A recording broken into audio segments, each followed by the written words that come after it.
How I came up with that story, I don't know.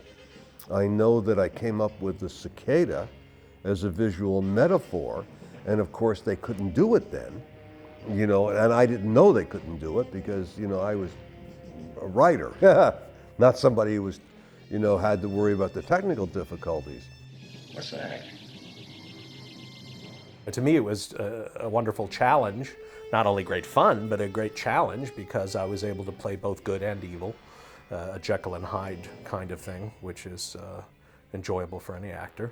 And plus, I really admired Philippe Mora. I had seen Mad Dog Morgan, which I thought was fantastic, and Brother, Can You Spare a Dime? And, he was no slouch, so, and it produced by the same producer of the Omen series, and not too shabby. I'd done King Kong, Logan's Run, so we'd done some creature films, and we'd already done The Deer Hunter, so blood and all of that was pretty easy. What was my character in The Beast Within? When Philippe called, I don't think it had been flushed out really well, but I think he was sort of interested in his daughter. He was probably as interested in his daughter, Kitty, as he was his wife. What you doing here, girl? We was just taking us a little walk, Pa. It's a cool movie.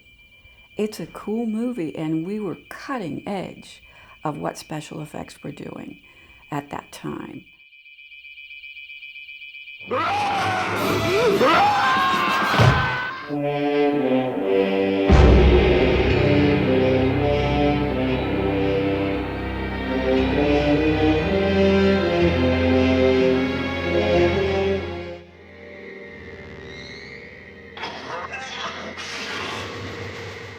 How did I get involved with The Beast Within?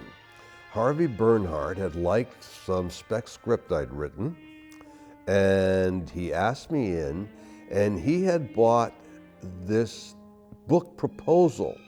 The book was not written, and he bought it because of the title, The Beast Within, because he specifically wanted to do a physical transformation of a man into a monster. So I was assigned to write The Beast Within off the title, and the only given was there had to be a transformation.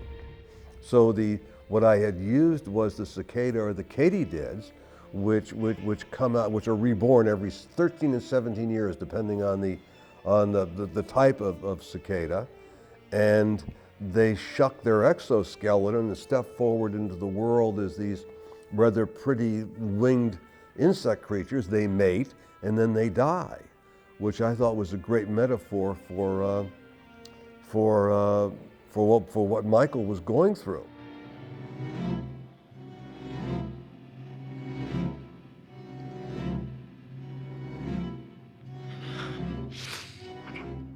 It's all Freudian. It's all psychosexual. It echoes the desperation to continue on down through the generations, the conflict that Michael feels because he falls in love with Amanda Platt, and yet this lovely teenage girl his age, and yet he knows this monster inside is going to kill her because she's a Kerwin, because the beast wants revenge on the family. I mean, look at what you have in it. You have cannibalism. Billy Connors, he is starved to death. One of the Kerwins kept him prisoner and starved him, and then when he was dying of starvation, killed his wife and threw her, the woman that Billy Connors loved, who was chained in the cellar. He throws the dead body down, so he's forced to eat the flesh of his beloved woman, and then feeds him for 17 years on corpses robbed from the. I mean, it is horrible. So yes, it's full of all of these gothic, moments and themes, and yet finally, The Beast Within is about young love. You feel for Michael, the boy who's falling in love, And of course, every time he gets close to her and he gets excited by Amanda, which is to say, every time he starts to harden, the beast inside of him emerges more and more, and his lust is commensurate with the desire to kill her and eat her. I mean, it's madness. I don't know how I ever got away with it. Whoever killed the others is gonna come for you, Amanda. I was then, and still am, a fan of horror films. So getting the role in The Beast Within was kind of a dream come true for me, really, in that, I also got to play the monster. In fact, part of my insistence up front was that I could actually be in the final costume, because I knew they'd probably get a stuntman for some of that, but I said, I really want to be able to do that, to be able to say I did actually play the final creature as well. And I said, all right. I didn't really know what I was letting myself in for by saying yes to that, but it was an adventure. There's the director and there's the cast. And there's the crew, and it's kind of like different communities within a community. And the actors are responsible to the director. Many directors are like cattle herders. They just say, do it, and don't ask why. And there's not really much of a connection there. Philippe made it over that boundary. He was one of us. He was the leader of the Lost Boys, and we were the Lost Boys. And we trusted him. I trust him. Philippe is a fly-by-the-seat-of-your-pants kind of guy. He will always take on a challenge. He's fast, he's creative, he's brave. And his point of view is extraterrestrial, I think. He just comes at things oddly. And his background as a documentary filmmaker, I think, adds an interesting perspective to the stories that he tells, because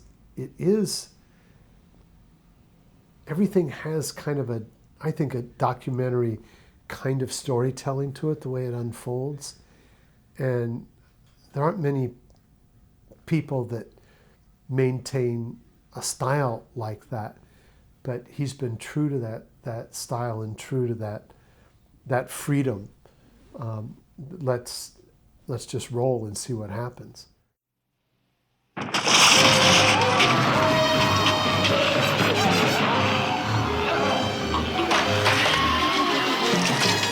Now, I think this was 1980, and there was no such thing yet as effects as we understand them now, and there was certainly no CGI. There were no computers, and the state of the art was very, very primitive.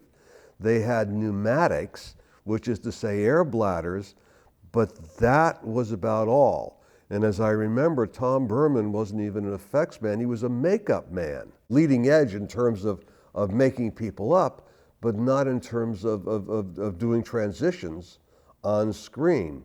The state of the art at the time was Joe Dante's The Howling, and I don't think American Werewolf in London was out yet. So they had to invent it to do it for the first time. And this in no way is a put down on Tom Berman, because he took the technology, the pneumatic technology, a step further.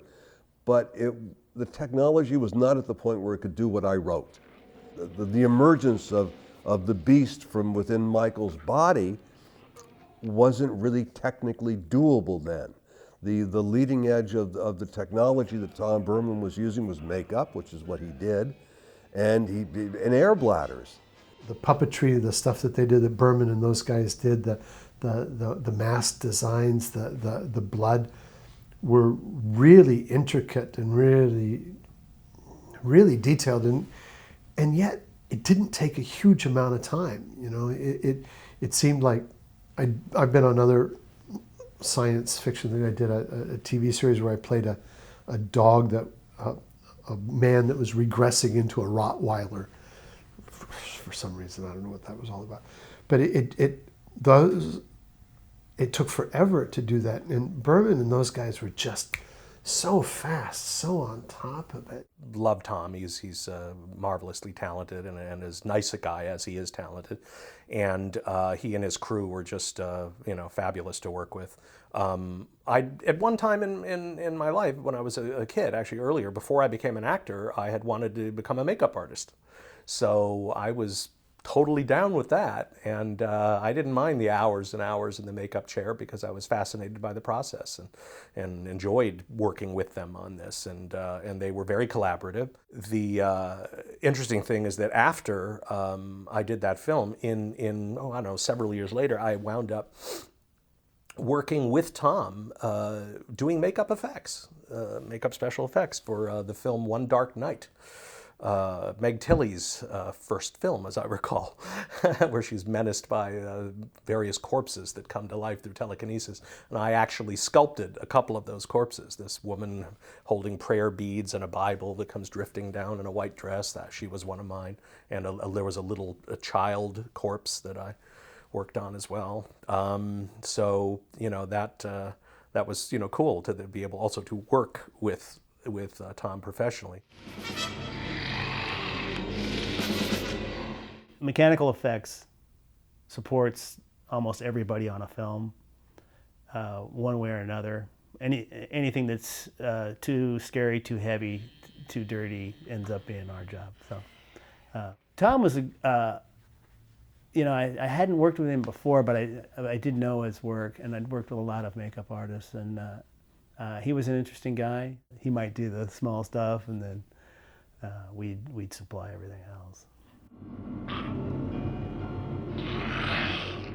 Working with Tom and his crew, the transformation scene, that took days to shoot, about 3 days it took to shoot that, the final transformation. That was an involved process because they had to take a mold of my entire body from head to toe, and then separate ones for the hands and feet and face, and oh my God.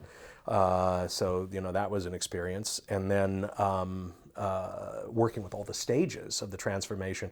The only thing I wasn't too thrilled about, and it was a kind of stopgap thing because I think certain pieces hadn't arrived yet. That's the problem when you're on location and some out of the way place, a package may not arrive or whatever, and you have to shoot that night. And they had to improvise some plumpers for me. Later, I wore these marvelous fake gums that were made to fit over my own gums. My teeth were my own, and they would discolor them, but the gums, all swollen and puffy, were artificial gums.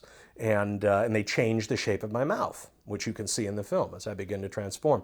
But the first night we needed to do that effect, those things hadn't arrived, so they had to make do with foam rubber pieces which were cut and stuffed in there.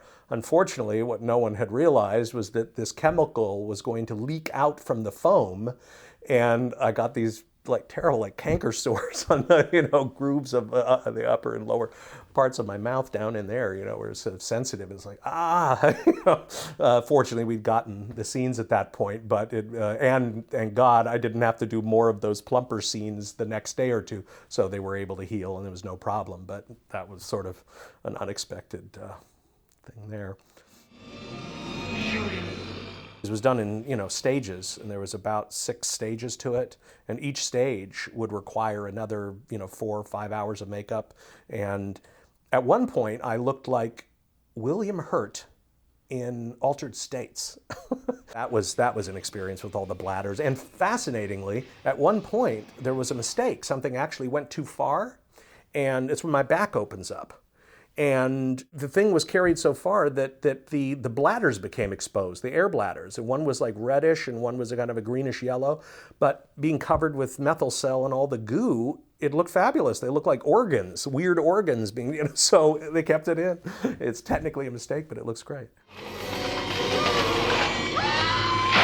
I remember the head starting to swell up and do its thing, there were bladders inside. We provided air. Some logistic support. Whether Philippe went too far or not with the bladder effects is a matter of debate. the only time I guess he could be said to have done that possibly is with what we began to call or what we later called the medicine ball head, a sort of weird Charlie Brown looking, But I'll tell you why I actually really like that is because earlier in the film, there's this marvelous foreshadowing of that with R.G. Armstrong, who I loved playing my doctor in the film, where he squeezes this little toy, which was called an Obi, I remember, and he squeezes and the head goes just like what happens to me. So it's so exactly prefigured and foreshadowed earlier in the film that when you see that, it's kind of a full circle kind of cumulative thing. I find it cool. I mean, yes, it's outrageous, but, come on, this is not Dostoevsky we're doing here.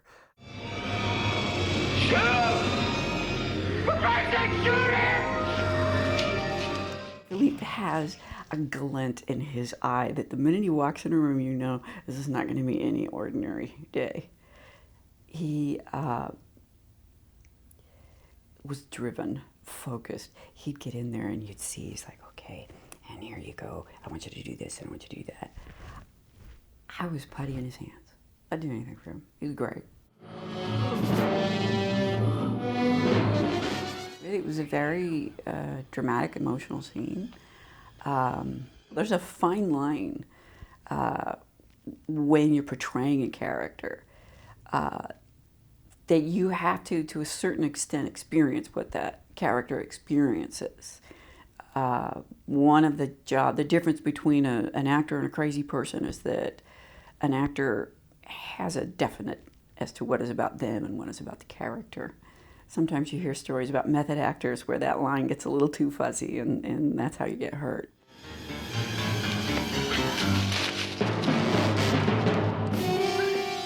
There was a body double. Maybe I shouldn't admit that. But yeah, there were certain things that I was not able to do that she was able to do far better. We were out in a pretty low-lying, flat. All of that part of Mississippi is kind of cold and damp, and they had a berm and the whole rape scene, the car part of it, her running through, and then they were out in this area that we had picked out, and I remember it's the first time we saw the character as a monster. There was a guy from I think he was from the wardrobe department named John Lemons. Great big guy, huge.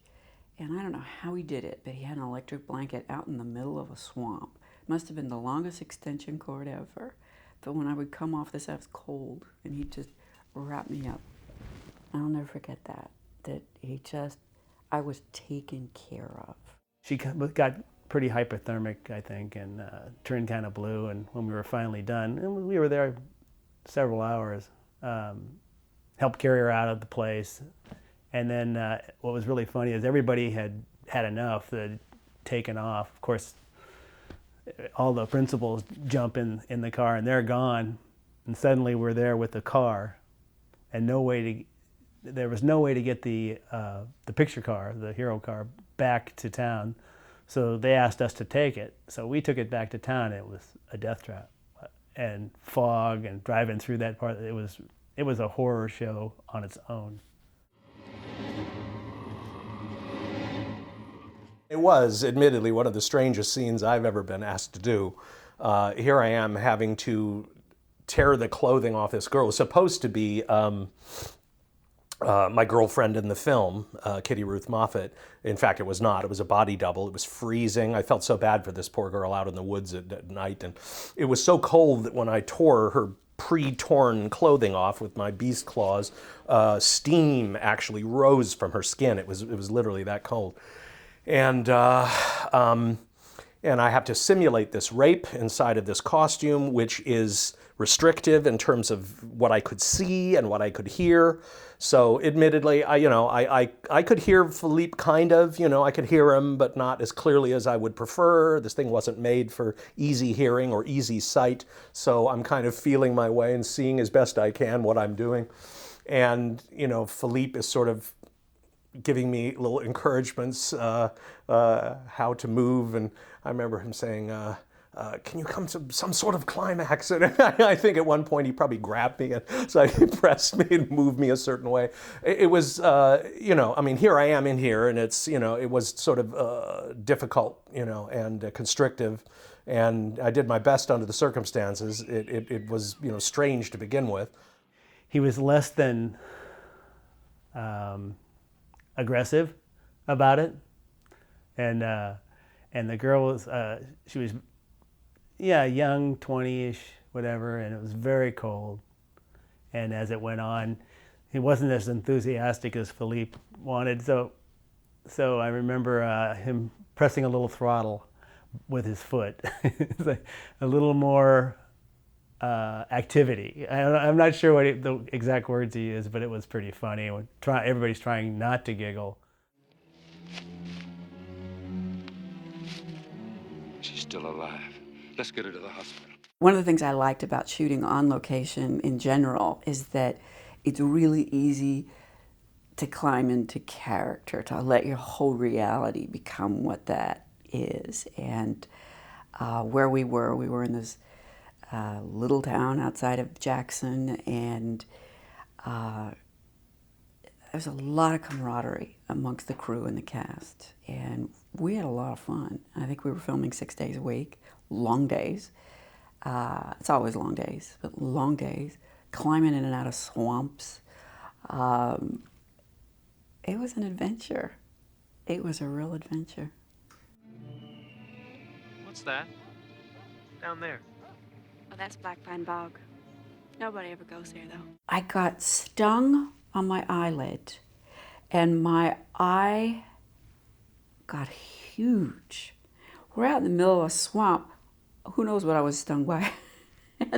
And we had all these close-ups to do. And here I am, and I looked like the monster. I'm supposed to be the pretty one, but I looked like the monster. And yeah, those makeup people got in there, and you see a lot of my profile in one part of the movie. And there was one, they gave me an antihistamine that knocked me out cold.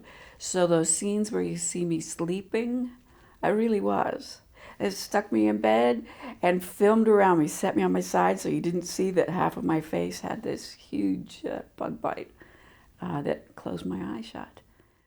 I'm not a big fan of the South, and that Mississippi was one of the reasons why.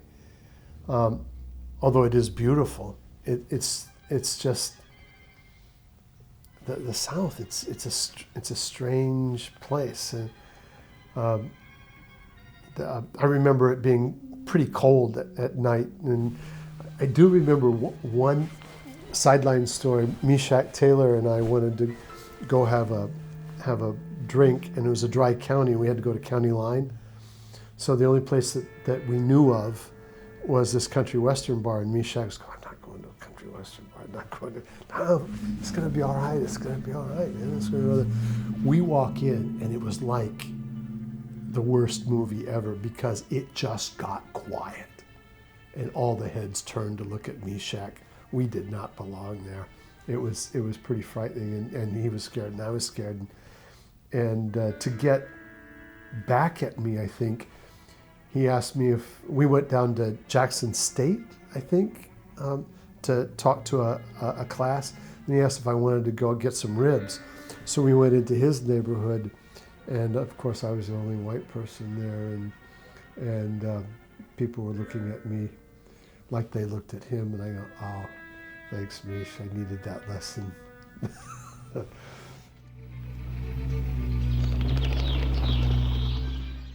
We were in the Mississippi State Lunatic Asylum. Now that's a correctional facility, and they had an extremely high security place right there with gun emplacements and electrified fences.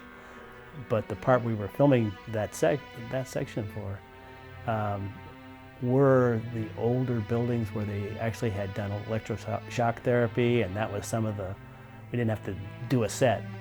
Basically walk in, put a gurney up, and that was it. We also went to a closed hospital that was closed due to staff.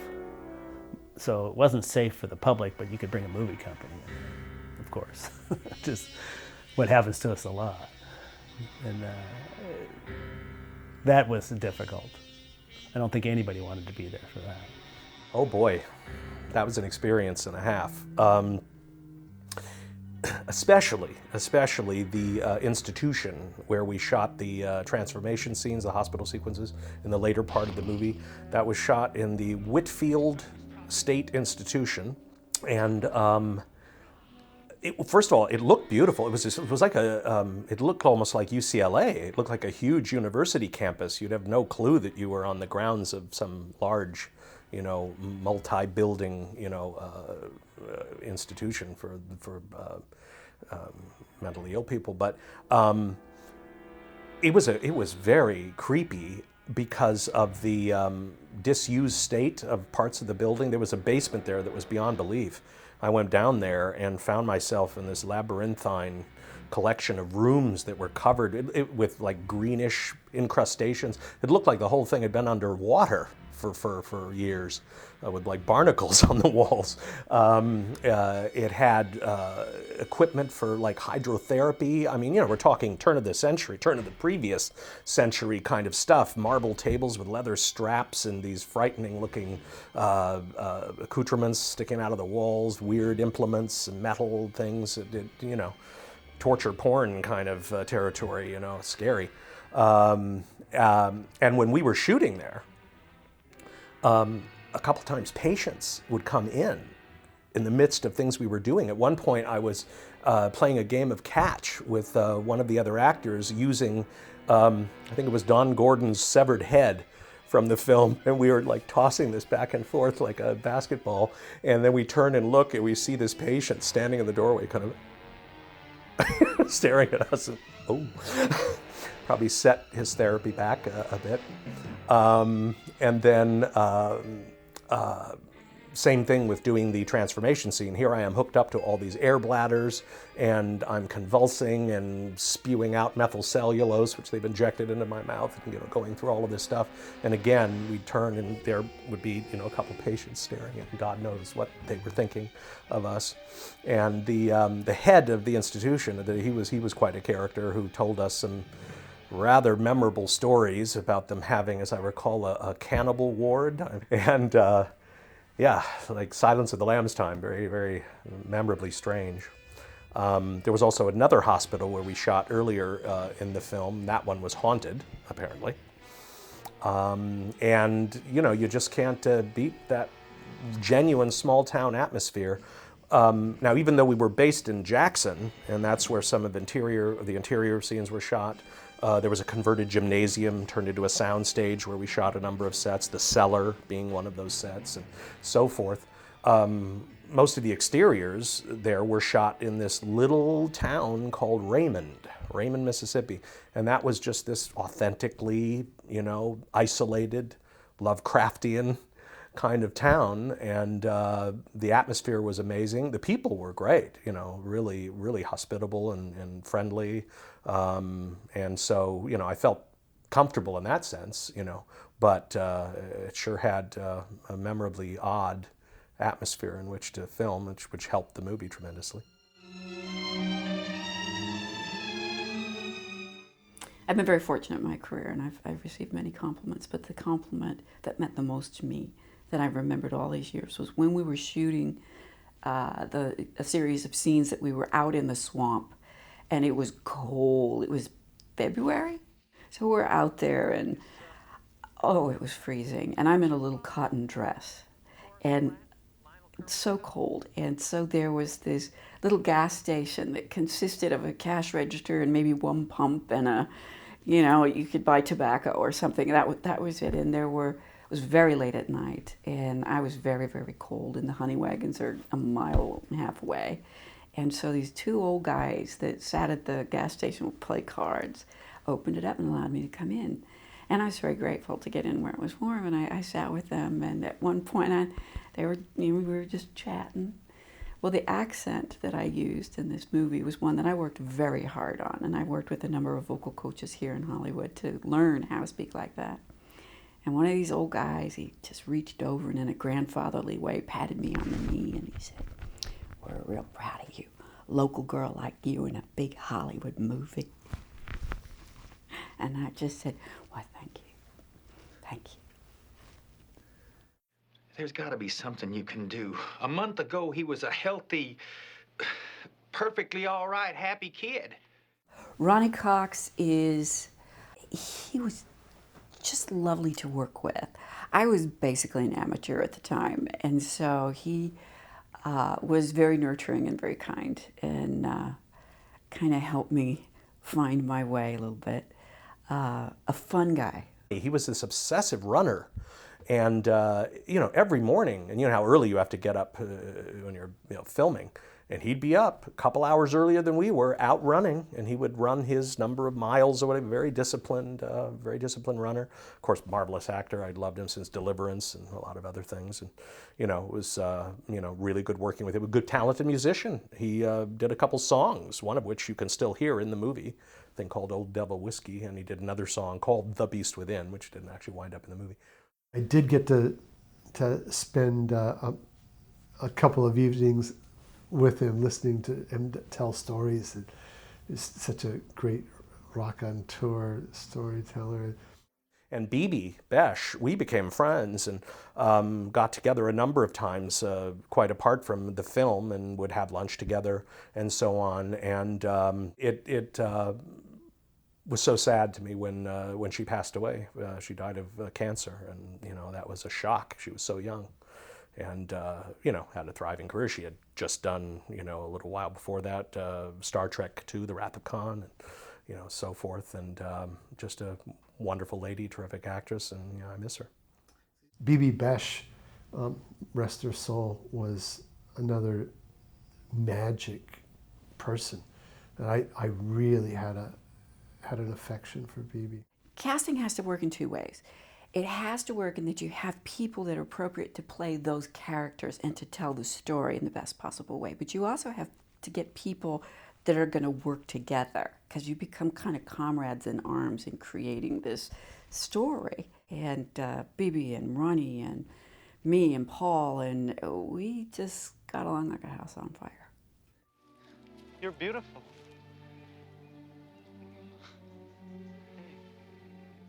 Don't you know that? Kitty Ruth Moffett was wonderful to work with.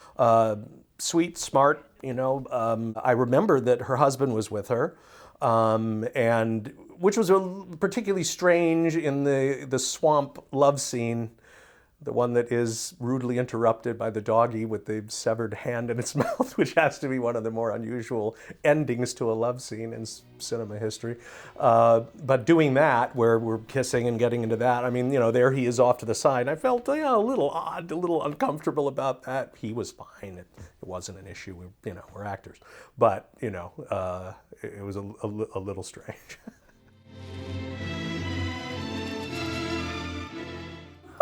I'd forgotten all about that scene. We're laying there in the leaves and rolling around in the leaves, and Paul and I are having our little thing, and then there comes the dog. Plop comes this severed hand. Oh my gosh. One of the things I was worried about was, can I scream? I don't know. I don't scream.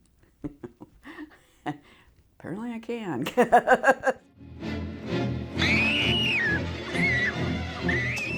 Within this cast, we were full of jewels. These, Ron Sobel and John Dennis, and so many that you've seen them a million times, but never get an opportunity to see them really stretch their legs and get into it. And this film was really a good thing for that. Damn you, boy. You stay away from my baby.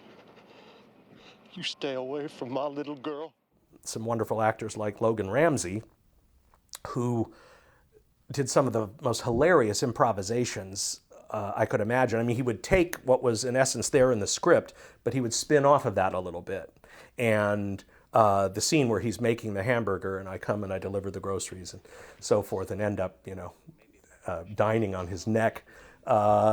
Logan was so funny during that scene, some of these lines, and that Philippe was behind the camera jamming a handkerchief into his mouth with tears in his eyes of laughter, trying not to spoil the take.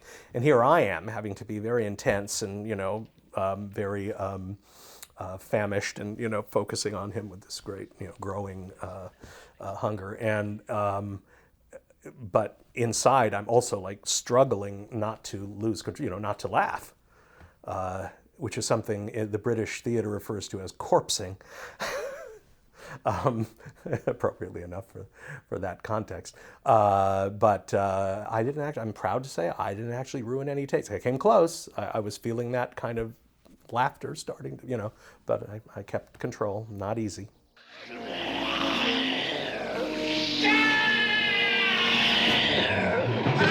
RG was very memorable because here's this guy who's one of the toughest guys in films, and if you've seen Stay Hungry, oh my God, his fight scene with Jeff Bridges, he's terrifying. And he was this, like, he couldn't find a sweeter guy. His hobby, believe it or not, was crocheting. He would crochet, and he had like a spice garden at home, and he would talk. I mean, it's like, only a guy like that, I guess, could get away with crocheting and not have anyone tease him about it. So he was great. Everybody was. It was Meshach Taylor. Everybody I can think of was just a pleasure and a joy to work with. All the actors, Don Gordon, fantastic. L.Q. Jones, great. Hilarious stories he had to tell about working with Sam Peckinpah. Oh my God, amazing stories. That's a whole thing in itself. What Harvey Bernhard did, and Logan Ramsey, the casting director, was also an actor. They cast a terrific group of actors. It was like, in some ways, it was like looking at a Sam Peckinpah stock company. So they were put into a Southern Gothic horror film. Well,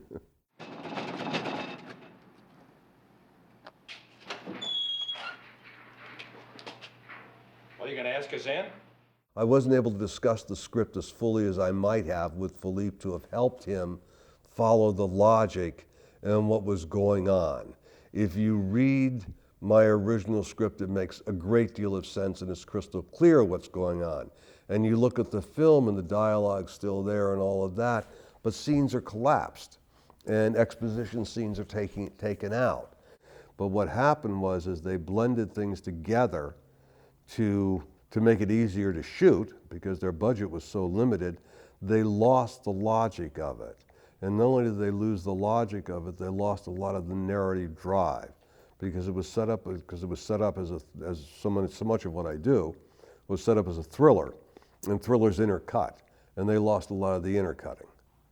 When I look at it, what I see is a film that makes a lot of sense for the first half, and then it devolves into incoherence, and a lot of that is because they lost the scene that carried the exposition, which was Michael with Tom Laws, which happens in the alley, and Tom Laws explains about the song of the cicada and how you can curse your progeny, with the beast within, like the cicada, and that Billy Connors will live again through his son to come out to emerge. To kill his son, literally, and to emerge and to take revenge on the Kerwin family that turned him into a monster and that killed the woman that he loved.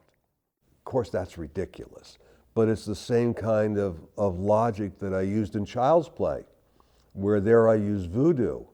And if you're into the situation enough and you care and you're involved enough with the people, and I think you are with Michael in the script and his parents, that you'll use any halfway reasonable sounding justification, for a creature being born inside of you. It was a hell of a script, and I think that when they did the blending, I think that Philippe, whom I just think is a terrific guy and director, I think he did a terrific job with what he had to work with.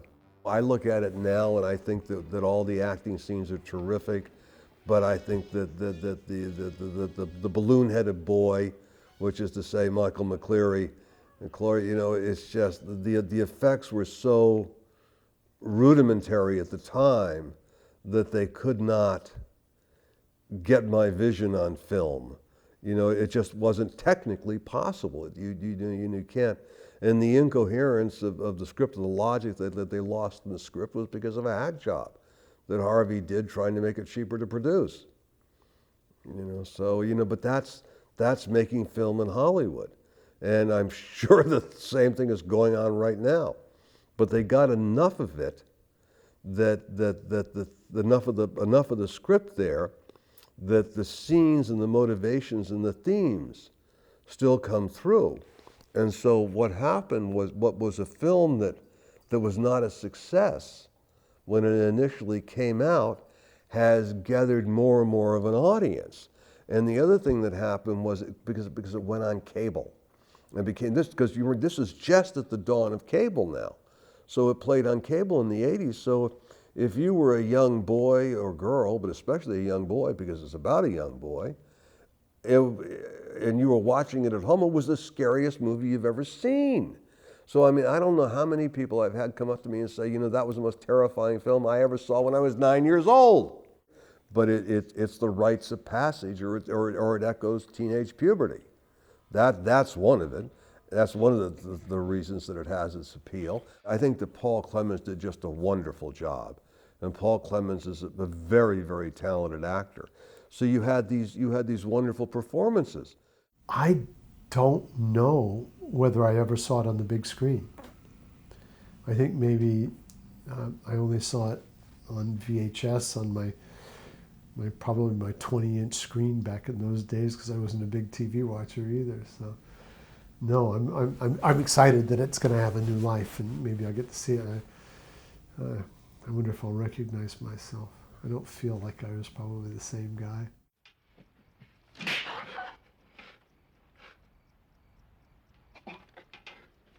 I'm sorry, baby.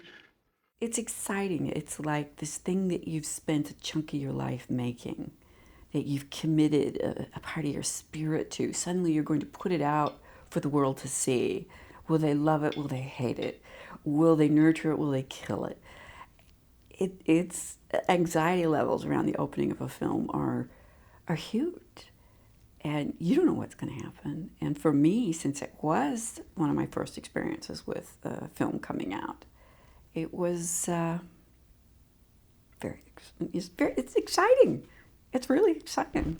And then we all got to see this thing that we had worked so hard on, and it's very satisfying. It was my first really big feature assignment. And lo and behold, it got made. And I thank Harvey Bernhard for that, and Philippe Moore and everything else. However, at the time, it was not a success. And I couldn't get a job for a year after. And of course, I'd spent, I don't know, 6 or 7 years getting to that point. And it was absolutely crushing. And I thought the movie was quite good, and I especially thought the first half was quite good. And then, of course, the next opportunity I got was a little film called Psycho 2, and that changed my life. You know, it didn't do all that well in the theaters during its initial release, but boy, did it ever do well on home video. Suddenly, it became a big seller there, and over the years, slowly, what I thought was going to wind up being a forgotten movie has turned out to be anything but that. It has a very loyal, devoted cult following, which I'm delighted by, and, you know, because I'm proud of the movie. I think it holds up. I think it's one of the last examples of a kind of a raw, gritty kind of approach to horror, where it's all real, no CGI. What you see was what you get, you know, was really there. And it has a nice, you know, wonderful vein of dark humor that runs throughout it, and yet it's not too jokey. It's not constantly winking at the audience, as a lot of later horror films did. It took itself just seriously enough. It was filled with all these wonderful H.P. Lovecraft references, kind of in jokes, and so forth. But it had a genuinely effective atmosphere. It was, you know, bloody when it needed to be. We didn't pull any punches. In fact, some stuff had to be cut. It was too extreme, even for then. And the fact that it was not just a slasher thing, you know, it was something, a new approach to an old trope, the werewolf genre. I mean, there are certain similarities to Curse of the Werewolf, for example. Yeah, there are certain parallels there. It's a kind of a sort of a stepchild in a way of that, I suppose, an offshoot of Curse of the Werewolf. But hey, very different. I mean, Where's Cicada? You know, it's the only Where's Cicada movie that I'm aware of.